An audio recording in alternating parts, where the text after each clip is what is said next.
Hello, everybody. Hello, hello. Happy Friday. I hope this live finds you all well. I am Natalie Nicole, and I am just going to talk about some of the things that I have went over and posted on my social media this week. I'm going to try to log on once a week, probably on Fridays, to kind of go over some of the things that I've talked about. Some of us like to read, some of us like to listen. You know, there's the different ways to learn or whatnot. And so I want to be helpful in helping us understand, you know, the difference between political performance and what real leadership looks like. Oftentimes emotions play a big part in how we vote and how we support. And in this election season, emotions are going to have to take a back seat. They're going to have to take a back seat, and we're going to have to put our critical thinking lens, brain on. So a few things. Right now, we have our current election that's going on. Early voting began on October 14th, and you're going to see me looking at my notes because I don't want to give any wrong information. And so we are in election season for the special election for Public Service Commissioner. And you can vote at the City Services Center between 8 a.m. and 5:30 p.m. And make sure you vote. These people contribute to our electricity, the bills and all that good stuff like that. And you can find additional information on my page. I've posted those people who are incumbents and then those who are running to contest their seats. And basically what I've understood is that since a certain time period, like 2022, I believe, the electricity bill has went up for citizens. And so in this economy, we cannot afford to continue to support people who are not supporting the city, the community, the state of Georgia. And so if you have a different perspective on what's going on, I'm all ears to it. But that's what I understand. And so we need to make sure we vote. We need to come out in good numbers and vote and support change. Support change. The next thing, I keep seeing there was a Southside Day here in Columbus. Of course, I am not from Columbus. I'm from Jacksonville, Florida, but my husband grew up here in Columbus. And so he's familiar with the Southside Day. I saw a lot of people, a whole lot of people. So it was very successful. I've heard some of the music and I've heard some people talking or whatnot throughout the event. So it looks like you all had a great time. I got one question for you. And I think his name is Flight or Fight. Did you all register anybody to vote on that day? Are you all working and contributing to help us to register people to vote?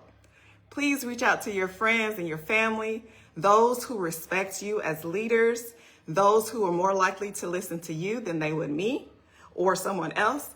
And please, please, please register them to vote. Let's show up in numbers this election season.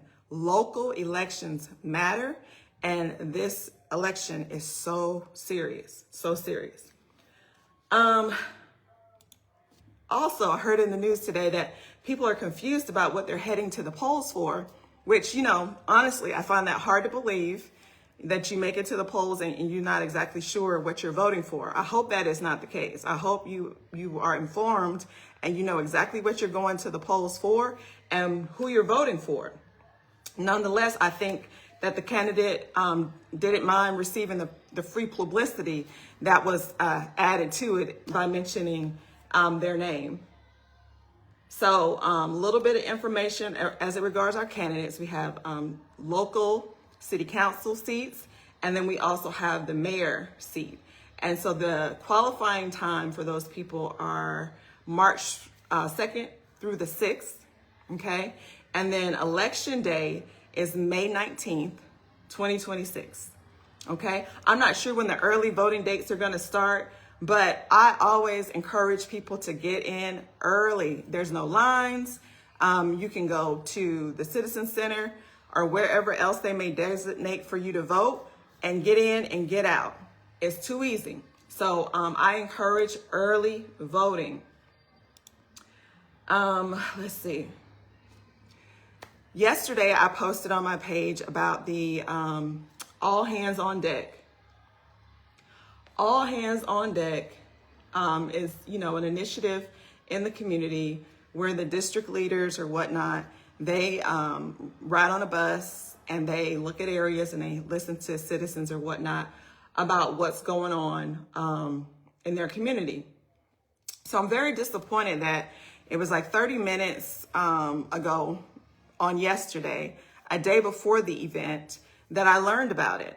Now, I'm going to say that I knew about it. I just didn't know the specific dates. So in a previous meeting, maybe almost a month ago, I was told that this was going to happen in District 7 on 2 dates, but the dates were not clear, and they didn't tell me the specific dates. I didn't follow up to know the specific dates. So it's not as if District 7 did not know that the event was going to be yesterday. I'm not sure, and I did ask, did anybody else know prior to yesterday or the day before that the All Hands on Deck campaign was going to be passing through District 7? I'd love to know if someone else knew, if you had enough time to plan to attend. Most people, me, I do my schedule for the week on a Sunday. And so, things are in line and you can't just change things overnight most times. And so we would like to be able to plan.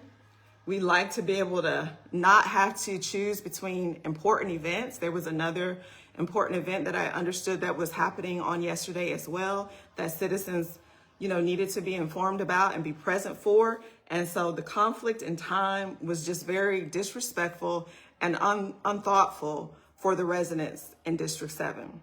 We want to be present. It's especially since you're not in the first place making sure you're doing what you're supposed to be doing. We want to be present. We want to be able to communicate concerns that we've already likely communicated through email or city council meetings, and it's not been addressed. So, of course, we know when the next All Hands on Deck is. October, I want to say 25th, but I got to double check, but it's on my page. But we want to know in advance. Again, this is just a campaign. What is it that I want to call it? Strategy, a campaign strategy to come before the news. You were on the news. District 7 was on the news talking about how they care about cleaning the community and getting with the community. However, if that were the case, then the issues that we have right now would be fixed. Okay. And I'm not the type of person that I like to shoot from the hip. Like, I like to cite facts and I like for the information to be accurate. If I walk out of my studio building right now, the same trash that has been reported for over 2 months ago, the tires are still there. Every Monday, Public Works and a supervisor, I believe, passes through this area and they pass by those items on the right of way and they leave it there. She's aware of it. I went to city council.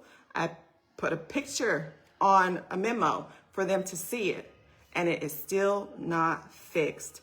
So again, it's very hard for me to understand how a person could fathom in their mind to run for mayor, and that's the entire city, and you don't have a handle on a district. I'm confused, okay? I'm very confused. And I'm at the point where critical thinking is very important, and I can't look over things because I like you, or because you're nice, or because you have a business, or because you're friendly. We have to get past those things. We can't do that. We can't afford to do that in this election for this city. Okay? So, what leadership is not? It's not posting signs. It's not showing up during election season. It's not hosting events for visibility. And it's not quoting scripture and, giving us all this lovey-dovey, we love our community, what have you, while ignoring community execution. We have to see past those fuzzy and cute words about how I've lived here and my family's here and I love this and I love that. Well, if that is the case, then your actions would speak louder than words. And that's what I want everyone to pay attention to, is what has been demonstrated. What has been demonstrated? What do you see in your neighborhoods when you walk outside? Do you see love and care for your community? Do you see that person ever in your community? I know there is a counselor now, and she's all walking in her neighborhood, and she's getting to know her people who voted her in and supporting them. And I'm gonna share this really quickly. A lot of the issues and the concerns that I'm having to bring to the table, I did not have to bring those until I became a business owner in District 7, okay? And so this is a learning curve for me, but I do know what leadership is. That's what my background is in. I know what leadership looks like. I know what's right and what's wrong. And I was on social media, and I was looking at another district person's page, and I seen where the person said, hey, we need new paint for our crossroads and for the roads. And I was like, oh, okay, as a citizen, we can submit that, because where my children go to school, that stuff is taken care of at the beginning of the school year every year. As a parent, as a citizen, I don't have to ask to get that stuff done. It's taken care of. So here where I'm at, close to Magnet Academy, how do you say it? Oh, yes, the elementary school that I'm right here next to, the paint is dull. There's no crosswalks, and I'm looking at babies, standing out in the dark. And I put it in. I said, hey, we need to get new paint. Well, that lady's experience, her hue and all of that is different than mine. Her district person took care of her stuff immediately. Months and months and months went by before they decided to just put crosswalk paint down and maybe some yellow paint down the middle of one of the roads. So they came out, they talked to the crossing guard, told me she was satisfied. She didn't have any issues, and so therefore they didn't need to do it. So after I explained that that's not okay, and that's not going to work, then they were like, we will talk to the principal. We'll talk to the principal. Talked to the principal. I guess she confirmed that there was an issue, and so then they finally came out and put the paint out. So I hope you can understand that experience is not the same experience that other people in different districts get. They put in a request, their city council person takes care of it. Here, we have to fight, we have to ask them, we have to email them multiple times. They discredit whatever we submit because it's not important. You got the engineer coming out to look at, clearly there's no paint here for a crosswalk.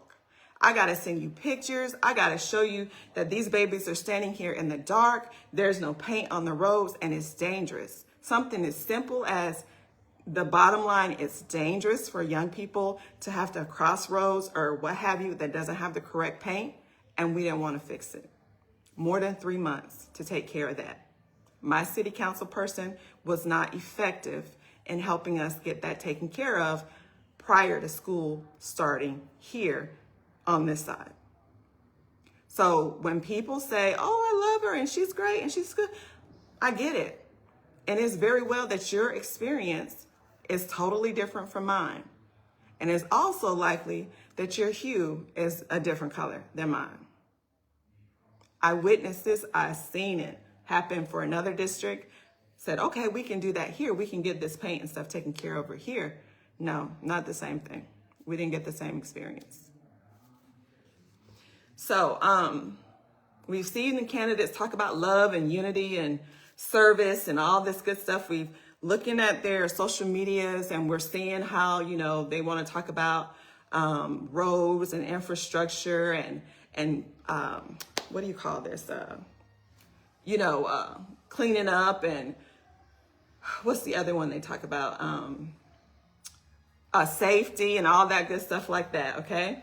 So again, if your roads are neglected right now, if there's trash all over the place right now, if there's no consistent town halls or what have you, besides like in Oakland Park and Rose Hill, but what about the rest of these areas?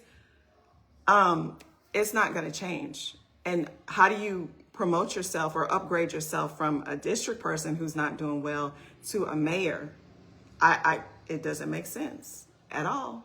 It doesn't make sense at all. So,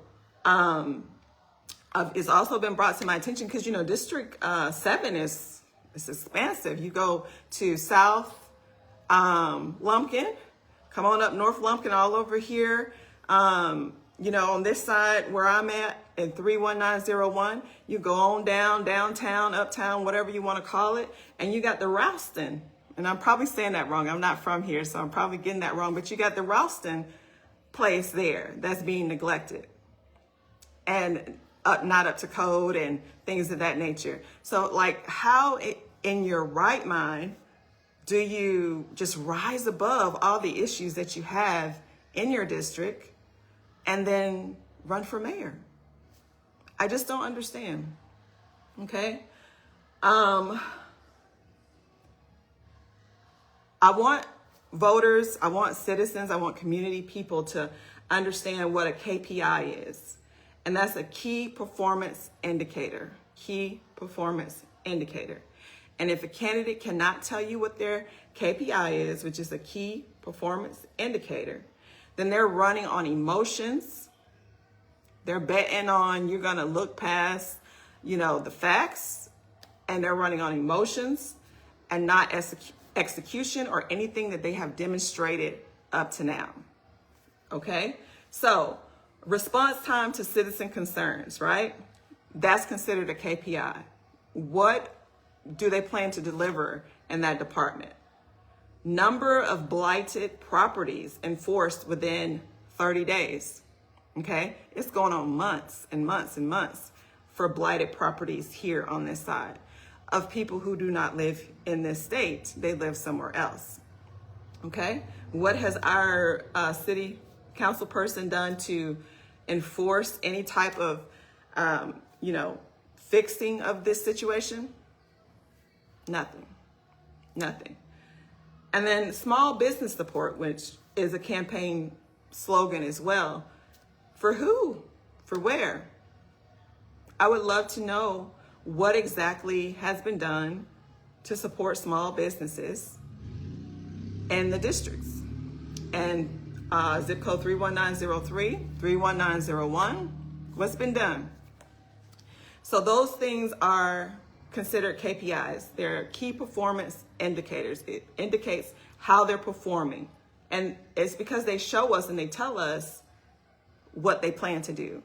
And they demonstrate, this is what I said, this is what I achieved, or this is what I said, and this is what's still pending, or this is what I said, and maybe we're not going to be able to get this done. But it's some form of communication. It's facts about exactly what you're bringing to the table as a person who asked to be elected and serve a district, and you're not doing well. So words without KPIs is just a political joke, okay? It means nothing. So a few of the things that I talked about, again, on this week was we need a contester for District 5. She has a pattern. And it appears that she has been getting a pass for years now. She has a pattern. So go on my social media page, check out what her pattern is. And it's targeted towards certain hues of folk. And we cannot allow this type of leadership to continue. In 2025, in Columbus, Georgia, there is no way that this lady continues to get a pass on disrespecting esteemed leaders in our community, our clergy, African-American people who work for the city. She's questioning their credentials and how they got a job. And you got people that are getting six figures, director pay, and they don't even know how to run a crime prevention program with basic evidence-based information. The whole website is fluff. But he gets a pass. Finance people, deputy finance, she gets a pass. 6 figures. They get a pass. You don't have any problems with them, but you have a problem with people of color questioning their credibility and whether or not they should have a job. And another thing I want to bring up that I brought up with this crime prevention situation. So I'm a citizen. Yes, I have degrees. Yes, I have training that allows me to see this stuff. But if you're going to run and say you want to serve this city, then your eyes need to be able to see what I see. You should have been able to look at this crime prevention page and say, hey, this is full of fluff. It's full of fluff. And we're paying him $6K. Taxpayers are paying him 6 figures to give us fluff.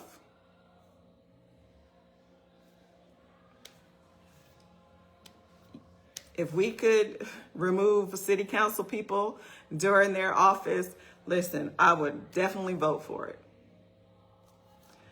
So, District 5, we need a contester, and I am believing God, and I'm trusting in our leadership here in Columbus that these coalitions and people that have come together to support candidates, that you all have found somebody to contest District 5. I'm hoping that you're working on it, or somebody's going to appear from somewhere soon. She does not deserve that seat. When you can be disrespectful publicly to a group of people, you don't deserve to serve anybody. And there's no pass for it. There's no excuse for it. I don't care where you're from. I don't care how you talk. There is a professionalism and a decorum that comes along with serving people in a community, or serving, period. Any form of servant leadership, you would never open your mouth to be disrespectful in the way that she has. And I'm asking the citizens, the leaders, the clergy, please, wherever y'all found Tyrone from for District 4, find somebody for District 5. But somebody that's going to actually win. Let's see. And then this week I was at the council. I was at city council talking to them about the criminalization of homelessness, right? Every time a clergy member would get up there and discuss their concerns about it being criminalized, after they would finish, somebody would say, we're giving them 8 days, or we're not criminalizing it. So, that is not the truth. Whenever an ordinance states that is unlawful, there's a fine, or you're going to jail, a fine up to $1,000, or you're going to jail, then you have criminalized this process, period. There's no way to look around it. You have criminalized it. You have told these people you are homeless, you're on a public property, and if you don't move your stuff within 8 days, then there's going to be a fine for you, or there's going to be jail time for you. Okay? So you give them 8 days, and that means what? Because where are they supposed to go? Where exactly are they supposed to go, relocate to? They knew, city council knew before they voted on this 8 days or whatnot to criminalize homelessness, that there were issues with shelters, because Pat Frey told them. There's the dynamics of, if you're a mom and you have a boy and a girl child, you can't go into certain shelters. If you are homeless and you have pets, there may not be a shelter for you, or your pet has to go somewhere else. If you have a lot of items and they don't have place for your storage, then your items can't go with you. They knew that these dynamics were a concern prior to voting for this, and they voted for it anyways. And what I expressed is that instead of enforcing homelessness and causing jail time and citations for up to $1,000, that they should have put that task force together first to make sure that there were places for these people to be able to go. That's what you start with, providing alternative locations for these people to go. If you say they got to move, then where are they moving to exactly? They didn't care about that part. And I get it. I have a balanced view, and I understand that the city cannot be just piled up with trash, and that, certain people, can't just, a group of people be able to just camp and, on public property and do whatever they want. We understand that. But we didn't vote people into office to criminalize it without solutions. And leaders provide solutions. Crab for District 5 decided, no, they need to get in trouble. They need to be punished. And they're going to have 8 days. To do what? To pick up their stuff they have there and relocate where? That's not leadership for me. That's very incompassionate, and nothing about jailing and citations should have been at the top of their priorities. Somewhere for these people to go and relocate should have been the priority. And then maybe enforcement, an afterthought. Hey, we have a place for you to live. We have a place for you to go with your pet. We have a place for you for storage. None of that took place. Just enforcement first. And I get it. I read her statement where she's like, some people feel this way and some people feel that way. And they have a right to be represented as well. Listen, I'm a clean freak. I'll be the first to tell you, I don't like to see trash all over the place. And that was what the major thing was. It's like, most times I've never seen it like this before, where there's just trash everywhere. So of course, as a leader, this is an issue. This is a challenge. But in order to get to the root of solving that challenge, we need to help these people find a place to be able to live. That would have been the solution that reflected the city in a noble and respectful and compassionate and empathetic way. But District 5, that's not how she rolls. So we're not choosing personalities this election. We're choosing systems, structure, and proven service.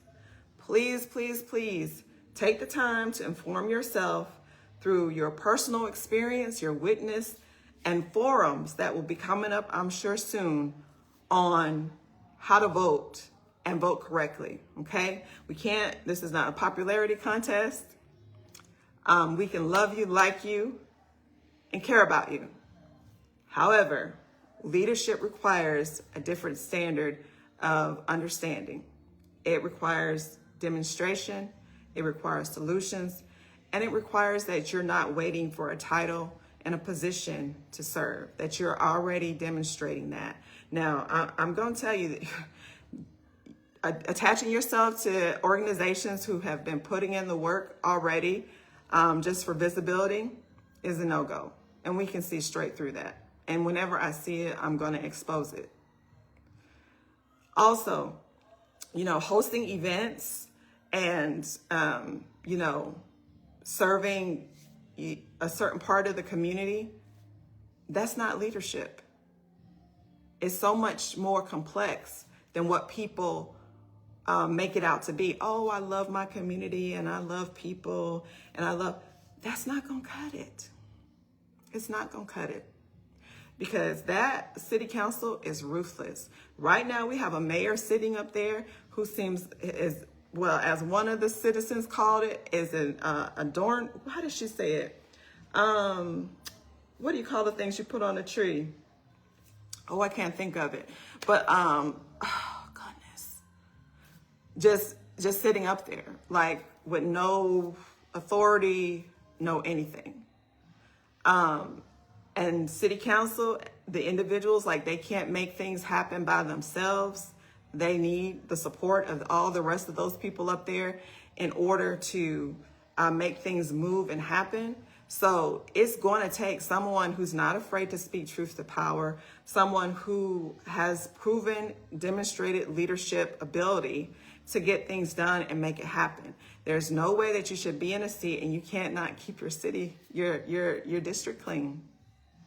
You can't encourage and influence people to do their jobs. There's no way you should be in that seat, much less running for mayor. And I think that's all I want to say.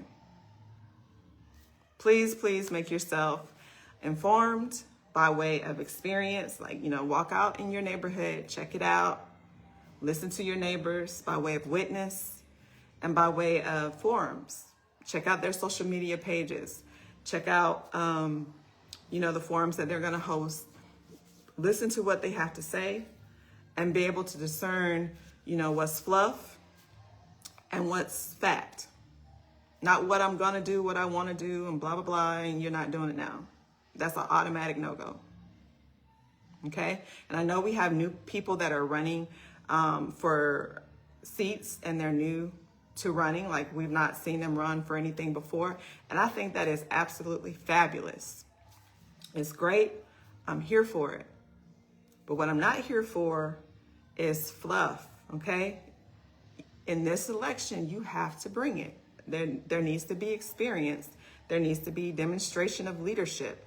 And we don't need to look at you and feel like, is this person going to be able to speak up for us? Are they going to be able to make things happen? Are they going to be able to get things done? I don't want to be confused about that. Okay? Thank you so much for your time. Oh, I almost forgot. So Sunday, October 19th at 6 p.m. at Warehouse 9 off of 9th Street, we are having our Virtuous Fashion Exhibit 2025, and we're super excited.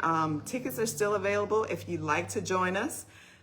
There will be models, there will be live dancing, and Mr. and Mrs. Mallard are our hosts for this event this year. And let's see what else.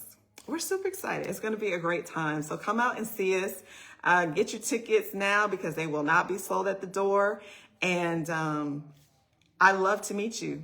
If I haven't met you before, I love to meet you. I met a young lady the other day that was only a social media friend in person, and she was so sweet and so kind and so nice. And so it was very nice to meet her. So join us, Virtuous Fashion Exhibit 2025 at 6 p.m., 5:30, 6 p.m. Red carpet is 5 o'clock at Warehouse 9. We look forward to seeing you. Have a wonderful rest of the day, you guys, and weekend. Be safe and have fun.